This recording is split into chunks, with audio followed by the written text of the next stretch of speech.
This is Jacksons.TV with UFC Welterweight champion Carlos Condit. Carlos, since winning the title, what has it been like, here in Albuquerque, and how have you been received? It's been great. I always have a lot of support from my hometown, but after I brought the belt home, it's definitely increased.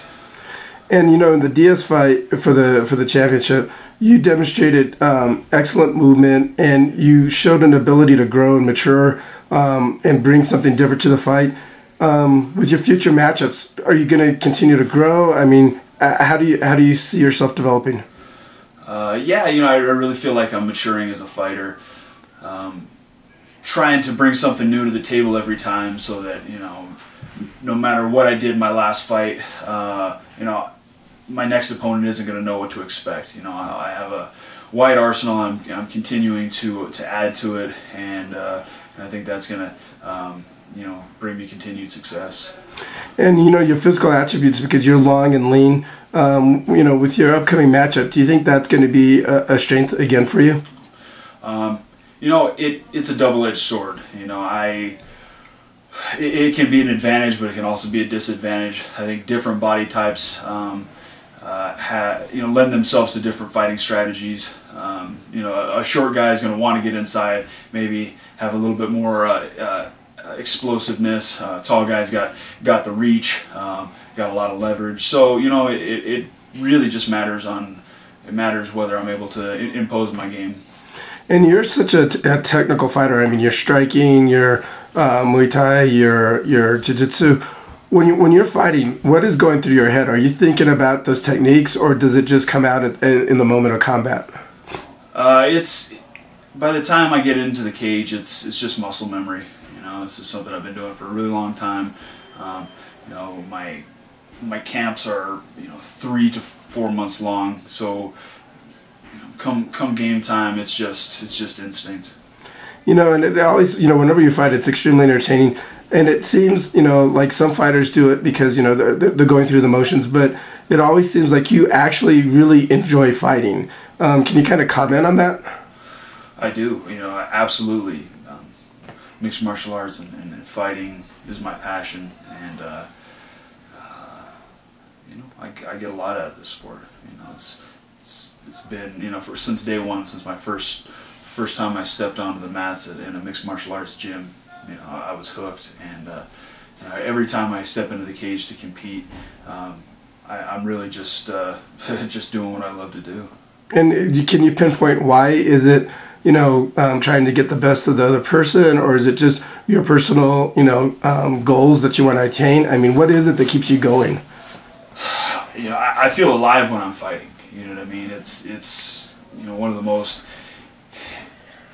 intense, thrilling, nerve-wracking, scary and joyous things that I can imagine doing,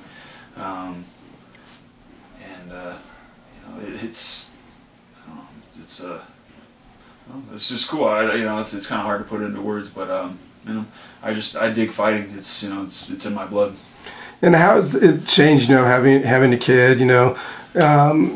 Have you changed at all now? Are your priorities changed? Oh yeah, without a doubt. I'm a lot more business-minded as far as leveraging my success to to set myself up for the rest of my life and my family also. I take better care of myself inside the gym and out. And I'm a lot more focused. I have more motivation. It's changed a lot of aspects of my career and my life in general, I guess. You talked about taking care of yourself. How do you balance out between really improving your technique in the gym and going hard, but also maintaining health and conditioning, because you do tax your body quite a bit? How do you keep that all balanced? I always wear headgear. That's always a concern. Taking a lot of unprotected shots to the head.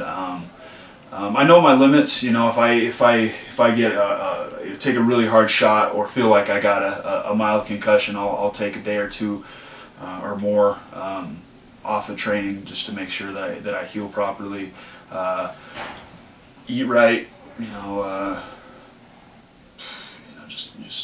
make sure that I'm sparring with guys that are there to help make me better, and vice versa, and not to not to fuck me up and not to try to prove something. And Okay, how do you balance out your conditioning and your technique workouts and your strength and conditioning? How do you pace yourself leading up to a fight?